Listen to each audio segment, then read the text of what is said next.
નમસ્કાર મિત્રો, હું છું ગોપાલ ઇટાલિયા. આજે 11મી ઓક્ટોબર 2025 નો દિવસ આજે વહેલી સવારે એટલે કે ગઈકાલે વહેલી સવારે 3:30-4 વાગ્યે બોટાદ માર્કેટિંગ યાર્ડની અંદર શાંતિપૂર્વક રીતે ખેડૂતોની વાત કરી રહેલા, ખેડૂતોના મુદ્દે લડી રહેલા અમારા નેતા રાજુભાઈ કરપડાને ખૂબ જ બર્બરતાપૂર્વક ઢસડીને એમની સાથે અન્યાય અત્યાચાર કરીને પોલીસે એમની ધરપકડ કરી છે અને અત્યારે એમને કોઈ અજ્ઞાત સ્થળે લઈ ગયેલ છે. ગઈકાલે રાતના 3 વાગ્યાથી લઈ અને અત્યારે બપોરના 11 વાગ્યા સુધીમાં હજુ પણ રાજુભાઈને કોઈ અજ્ઞાત સ્થળે પોલીસે છુપાવી રાખેલ છે. આજે હું રાજુભાઈને મળવા જવા માંગુ છું. એમના પરિવારને મળીશ, સુરેન્દ્રનગરમાં જઈશ અને એમના પરિવારને મળવા માટે થઈ એમને મળી અને હું મારી પાર્ટીના આગેવાન તરીકેની ફરજ નિભાવીશ. પણ દોસ્તો, આપણે એ વિચારવું પડશે કે આ ઘટના બની શા માટે. બોટાદના માર્કેટિંગ યાર્ડમાં કડદો કરવામાં આવે છે. એ જરા કાઠિયાવાડી શબ્દ છે. કડદો એટલે શું? કોઈ ખેડૂત પોતાના ખેતરમાં પાકેલો માલ, એ ચાહે કપાસ પાક્યો હોય, ચાહે મગફળી પાકી હોય કે ચાહે કંઈ પણ પાક્યું હોય, એ વેચવા માટે થઈ એગ્રીકલ્ચરલ માર્કેટ એટલે કે APMC, agricultural product market committee, જેને આપણે માર્કેટિંગ યાર્ડ કહીએ છીએ, ખેડૂત પોતાનો માલ વેચવા માર્કેટિંગ યાર્ડમાં જાય. ખેડૂત પોતે પોતાના ગામથી 20-30 કિલોમીટર દૂરથી ટ્રેક્ટર ભરીને કે આઈસર ભરીને કે કોઈ સાધનમાં માલ ભરીને માર્કેટિંગ યાર્ડમાં વેચવા જાય. એ વખતે એના માલમાંથી સેમ્પલ લેવામાં આવે કે આ ખરીદી કરનાર વ્યક્તિ એનું સેમ્પલ લે છે. ખેડૂતોનું એવું કહેવું છે કે તમને જેમ મરજી પડે, જેમ ફાવે, જેમ યોગ્ય લાગે તેમ સેમ્પલ લઈ લો. 10 સેમ્પલ લેવા હોય તો 10 લ્યો, 50 લેવા હોય તો 50 લ્યો.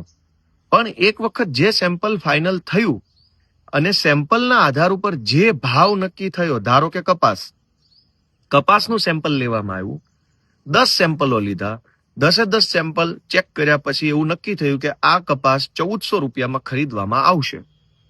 તો 1400 રૂપિયામાં ખરીદવાનું નક્કી થઈ ગયું. મૌખિક રીતે નક્કી થયા પછી શું કરવામાં આવે છે?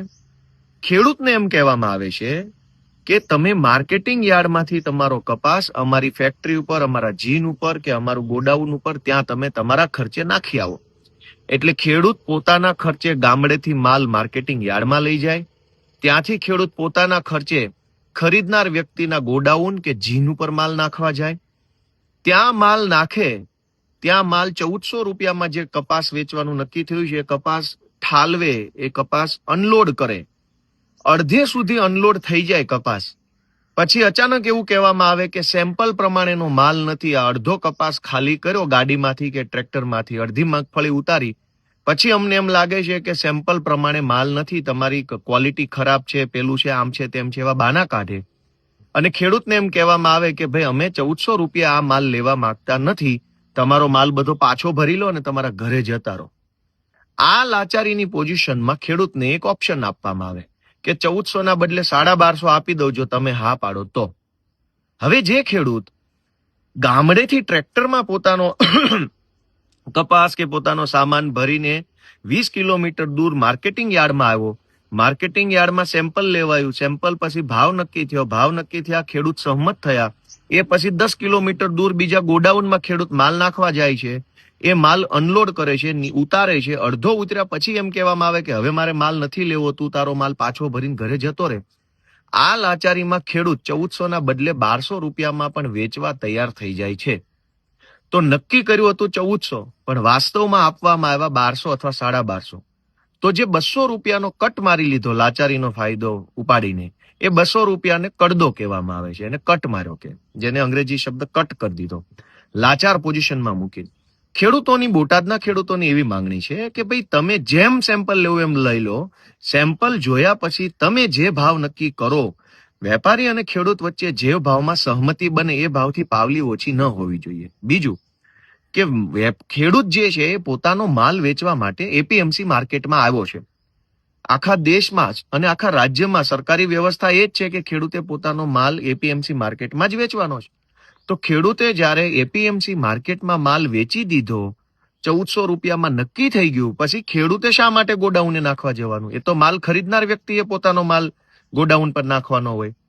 ખરીદનાર વ્યક્તિ, હવે હું કોઈ કપડાના શોરૂમ પર કપડાં ખરીદવા જાઉં અને હું 3,000 રૂપિયાના કપડાં ખરીદું અને પછી હું એમ કહું કપડાના શોરૂમના માલિકને કે હવે આ કપડાં મારા ઘરે પહોંચાડી દેજો, મારે અહીંથી હજુ બારગામ જવાનું છે, તો એ કેવી રીતે પહોંચાડે? હું અમદાવાદમાં કોઈ શોરૂમમાંથી 4 જોડી કપડાં લઉં અને બિલ ચૂકવ્યા પછી હું એમ કહું કે આ કપડાં સુરત મારા ઘરે તમે પહોંચાડી દેજો, તો એ કેવી રીતે શક્ય છે? એ તો જેણે ખરીદ્યું છે એણે જ લઈને જવાનું છે. તો ગઈકાલે 2 માંગણી આધારે એપીએમસીમાં ખેડૂતોના સમર્થનમાં રાજુભાઈ કરપડાએ કાર્યક્રમ કર્યો શાંતિપૂર્વક રીતે. અને આમાં કશું જ ખોટું નથી. ખેડૂતને કેટલી વખત લૂંટાવાનું? કેટલી વખત લૂંટાય છે? દવામાં સૌથી પહેલા તો બિયારણમાં લૂંટાય, પછી ખાતરમાં લૂંટાય, પછી પાણીમાં લૂંટાય. વરસાદનું પાણી આવે તો ઠીક છે, નહીતર બીજા સરકારી પાણીની સિંચાઈની વ્યવસ્થા નથી, એમાં લૂંટાય. છતાંય મહેનત મજૂરી પરસેવો પાડીને ખેડૂત કપાસ કે મગફળી કે સોયાબીન કે કંઈ પણ પકવે એ વેચવા જાય તો લૂંટાય. એપીએમસીમાં મગફળી હોય તો કોથળા ઠપકારવાના પણ પૈસા લઈ લે છે. ઘણીવાર કડ મારે, અહીં જુનાગઢની ભાષામાં કડ મારી કહેવાય. કડ મારી એટલે કે દર અમુક જે નક્કી કરેલા 30 કિલો હોય એના ઉપર 100 ગ્રામ વધુ વજન નાખી દે એની અંદર. દર 30 કિલો એ કે જે કાંઈ એનું માપ નક્કી કર્યું હોય એના ઉપર 100-200 ગ્રામ વધુ વજન ખેંચી લે જ્યારે ખેડૂતના ખેત પેદાશનો તોલ માપ થતો હોય ત્યારે. તો એક પગલે ખેડૂતને લૂંટવામાં આવે છે ગુજરાતમાં. અને આ લૂંટનો તમામ માલ ભાજપના કમલમ કાર્યાલયો બનાવવામાં ભાજપના નેતાઓના ખિસ્સા સુધી પહોંચે છે. અને એટલે જ જ્યારે અમે ખેડૂતો માટે લડીએ ત્યારે ભાજપ વાળા પોલીસ મોકલે છે, મારામારી કરે છે, ઢહડે છે, ડિટેન કરે છે, જેલમાં પૂરી દે છે. કેમ ભાઈ? ખેડૂતના કપાસમાં કડદો ન થવો જોઈએ, ખેડૂતની મગફળીમાં કડ ન મારવો જોઈએ, ખેડૂતની સાથે અન્યાય ન થવો જોઈએ, એમ વાત આ ખેતી પ્રધાન દેશમાં બોલવાથી ગુનો કેમ બની જાય છે? દેશ ખેતી પ્રધાન છે, રાજ્ય ખેતી પ્રધાન છે. ખેડૂતના દીકરા ખેતીની વાત કરે તો ભાજપને પોલીસ કેમ મોકલવી પડે છે? અમે કોઈ પોલીસ કે કોઈ જેલ કે કોઈ લાઠી દંડાની સરકારથી ડરતા નથી. અમે કોઈ કટ મારતા નથી કે કોઈ 2 નંબરના પૈસે જીવન જીવતા નથી કે અમે ભાજપથી ડરી જઈએ. રાજુભાઈ કરપડાની સાથે આમ આદમી પાર્ટી છે. હું આજે એમને મળવા જવાનો છું, એમના પરિવારને મળીશ, એમને મળીશ. અને ભાજપના જે કાંઈ પણ તત્વો આ બધું કરાવી રહ્યા છે એમને અમારે કહી દેવાનું, તમારાથી થાય કરી લેજો, અમે તમારાથી ડરવા વાળા માણસો નથી, અમે લડીશું. ગુજરાતના કરોડો ખેડૂતો અમારી સાથે છે અને ખેડૂતોના આશીર્વાદથી ભાજપ વાળાને ઘર ભેગા કરીશું. જય જય કિસાન.